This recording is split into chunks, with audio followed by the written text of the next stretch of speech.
पिला माने scholars met को समस्त को स्वागत। पिला माने आज गोटे नुआ विषय सहित पुनश्च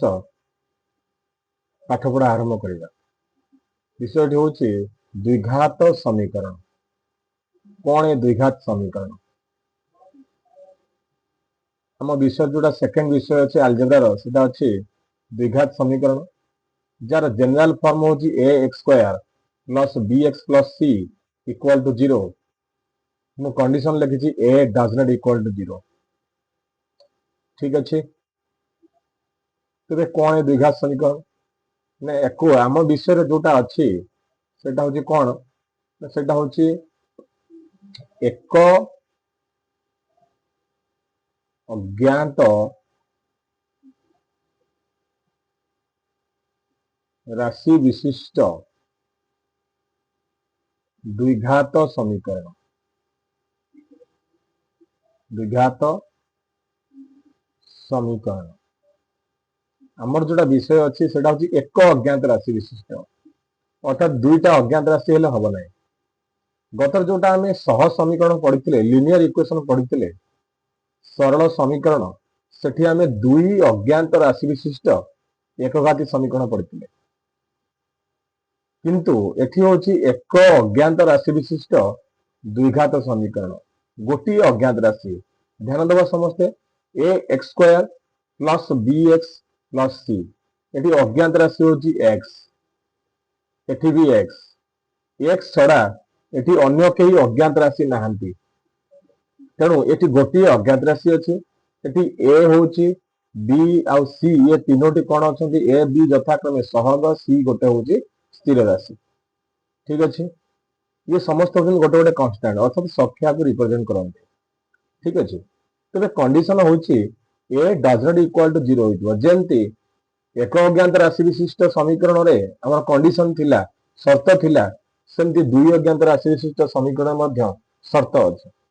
शर्त कौन अच्छी ना एठी ए कदापि शून्य हेई परिबो नाही काहे कि ना जदि ए एठी शून्य हेई गला ताहले 0 into X square equal to यही टर्म टा 0 हो जीवो जा फल जो आपको द्विघात कहूचे से द्विघात रहिबो नाही सी कौन हो ना सरल समीकरण हो जीवो एक अज्ञात राशि विशिष्ट। ठीक अच्छे। तेणु या कहले जे दुई एक अज्ञात राशि विशिष्ट द्विघात समीकरण ये हूँ साधारण साधारण बा ताको कहूचे व्यापक रूप बा जनरल फॉर्म कौन ना X square plus B x plus C equal to 0। आ उदाहरण जदि आम नवा उदाहरण कौन हो पार मन कर आम कहले 3x square plus 2x minus 5 equal to 0। तो ये गोटे द्विघात समीकरण x plus 1 by x equal to 2 ये गोटे द्विघात समीकरण कहीं केमिति ना ये लसा को नहीं गले x square plus 1 divide by x equal to 2 तेणु x square plus 1 equal to 2x गोटे पट को नहीं आसले एटा हो x square minus 2x plus 1 equal to 0 तेणु ये गोटे होगा द्विघात समीकरण। तेणु x plus 1 by x equal to 2 equal to एटा गोटे द्विघात समीकरण अटे। ठीक अच्छे। से भली केवल जदि थी 3x square plus 2 equal to 0 ये कौन गोटे द्विघात समीकरण? हाँ ये गोटे द्विघात समीकरण किंतु 3x प्लस 2 इक्वल टू 0 ये गोटे द्विघात समीकरण नुहे कहीं ना ये एक्स घात स्क्वायर ना दुई ना तेणु यहाँ द्विघात नुहे दुई घात माने घातटा दुई थी तेरे ताको आम कह द्विघात। ठीक अच्छे। बुझीला पिला माने तेरे आगू जीवा ये द्विघात समीकरण समाधान अर्थात समाधान कौन ना समाधान हूँ एक्स रो एक वास्तव मूल्य एक्स रो एक वास्तव मूल्य जो मूल्य पाई जो मूल्य पाई कौन होतिबो ना समीकरण टी सिद्ध हेउथिबो। सिद्ध हेउथिबो माने कौन? सिद्ध हेउथिबो माने कौन ना एलएचएस रे जदि आमे एक्स रो वैल्यू पुट कले तार मूल्यटा आरएचएस सहित समान होतिबो ताको हम कहले सिद्ध होतिबो जेन मु एग्जांपल गोटे दउछ आपन माने कर सपोज गोटे द्विघात समीकरण अछि x square plus 5x plus 6 equal to 0 एठी मु जदि x रो मूल्य को -2 पकोजी x रो मूल्य को -2 पुट करिवि ताले एटा हे जिवो -2 रो स्क्वायर प्लस 5 इंटू -2 प्लस 6 बाम पार्श्व ताले बाम पार्श्व केते हला 4 माइनस 10 युक्त 6 जोटा कि 10 माइनस 10 जोटा कि 0 जोटा कि डाहाण साइड रे मध्ये 0 थिला तेणु एठी कोन हला ना बाम पार्श्व रो मूल्य डाहाण पार्श्व रो मूल्य सहित समान हला सेति पय हमें कहिबा जे x इक्वल टू -2 एही समीकरण रो एक बीज बा मूल बा गोटे समाधान अटे एठी द्विघात समीकरण आमे तो कोन कहू ना बीज कहिथाउ बा मूल कहिथाउ जोटा हमें 9th क्लास रे पढितले ठीक अछि बुझियला तबे एई द्विघात समीकरण रो बीज बा मूल निरूपण करिबा पई कोन आम पाखरे प्रणाली किछि अछि कि ना हां अछि एक नंबर नवम श्रेणी रे पढितले गोटे एक नंबर प्रोसेस पढितले नवम श्रेणी रे ता थिला कोन ना उत्पादकीकरण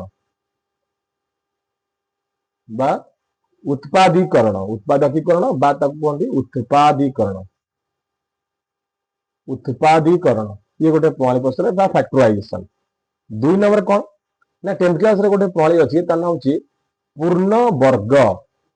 रे परिणत करी समाधान पूर्ण वर्ग रे परिणत करी समाधान ये गोटे प्रोसेस तापर होछि 3 नंबर आउटा होछि सूत्र प्रणाली आउटा कोन ना सूत्र प्रणाली ठीक अछि तले हम पाखरे ए तीनोटी प्रोसेस अछि वर्तमान सुधा हायर क्लास गले हमें आउरी प्रोसेस पढिबा तो वर्तमान सुधा हम पाखरे तीनोटी प्रोसेस अछि गोटे होछि उत्पादकीकरण दुई नंबर होछि पूर्ण वर्ग रे परिणत करी समाधान तापर होछि सूत्र प्रणाली ठीक अछि तबे उत्पादीकरण प्रोसेस ता हमें 9th क्लास रे पढितले जेंति गोटे एग्जांपल नउछि x square plus 5x plus 6 equal to 0 याकु जदि हमें उत्पादकीकरण करिबा ताने मु कोन करिबि ना याकु कहि मिडिल टर्म फैक्टराइजेशन बा मध्य पद को भांगी की उत्पादकीकरण करिबा केमि देखो जे x स्क्वायर प्लस ए जो 5 को लिखिबि 2 plus 3 whole into x plus 6 equal to 0 ठीक अछि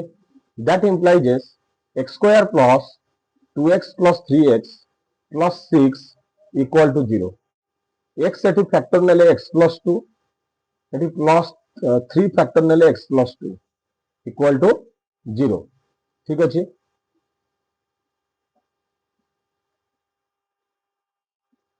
दैट इंप्लाइज x प्लस 2 उभय जदि मु फैक्टर नै जाउछि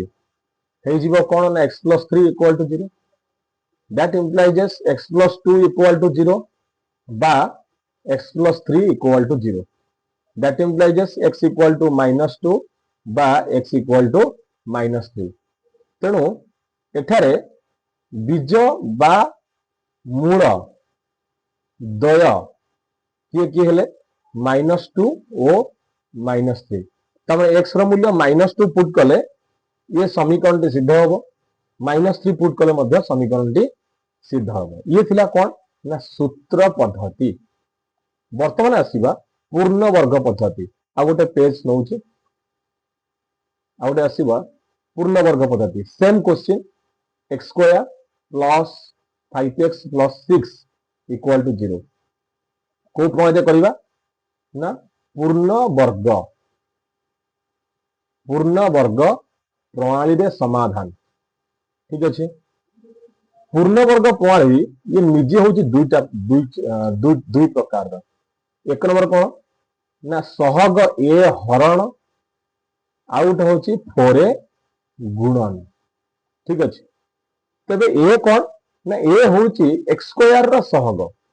तबे लक्ष्य कर पिला माने एठी अछि x square plus 5x plus 6 एठी x स्क्वायर रो सहगटा 1 अछि तेणु मु नेक्स्ट स्टेप रे मु कोन करी ना प्रथमे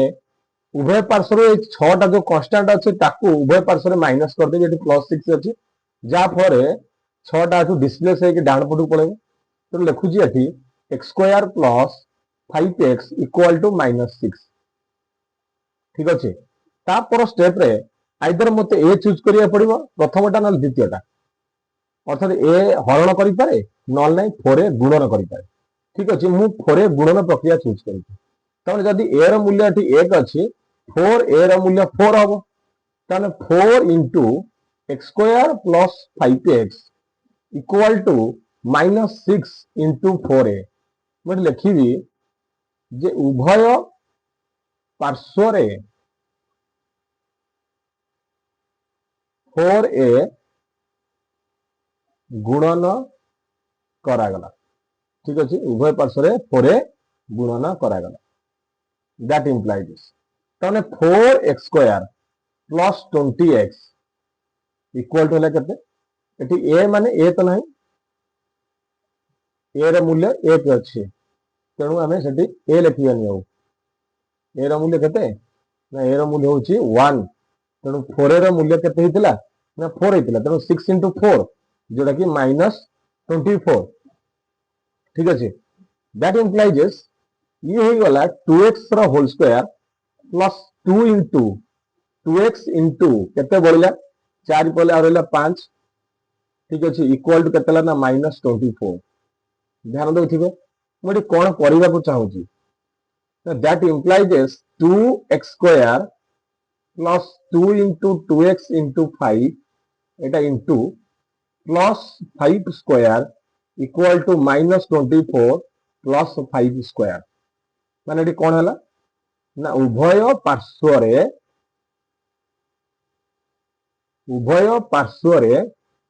5 रो स्क्वायर जोग करागला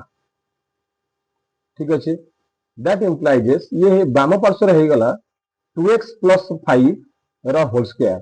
= -24 + 25 that implies 2x + 5 रो whole square = 1 that implies 2x + 5 = 1√over means ±1 ठीक अच्छे that implies 2x = -5 ± 1 that implies x = -5 + 1 ± 1 divided by 2 ठीक अच्छे जदि बीजद्वय अल्फा ओ बीटा हुवंती तेबे alpha equal to -5 + 1 divide by 2 जे कि -4 डिवाइड बाय 2 जे कि -2 beta equal to -5 - 1 divide by 2 जे कि -6 डिवाइड बाय 2 -3 ताले मोटी लिखि पाइबी बीज द्वय केते हला -2 और -3 ठीक अच्छे जोटा आमे उत्पादक प्रणाली रे बाहर करथिले ठीक अच्छे ताले मोटी 4 गुणन प्रणाली सिकैली तेणु पिला माने ए 4 गुणन प्रणाली टाको अभ्यास करिवा तेणु होमवर्क रहिबो किछि होमवर्क करिवो जदि किछि होमवर्क न वाला किछि कष्ट लागिला ताले मते कमेंट करिवो आ जो माने कमेंट करूनो ताले मु जानिबि से बुझी पारुना कि देखुना ठीक से होमवर्क निश्चित रूपे करो निश्चित रूपे डेवलपमेंट हबो ठीक अछि एक number question 3x² + 2x - 5 = 0 2 number x² - 3x + 7 = 0 3 number 2x² + 5x + 6 = 0 ठीक अच्छे थैंक यू पिला माने ए तीनटा होमवर्क निश्चित करिवो निश्चित कमेंट करिवो नेक्स्ट क्लास रे फोन भेटा हो।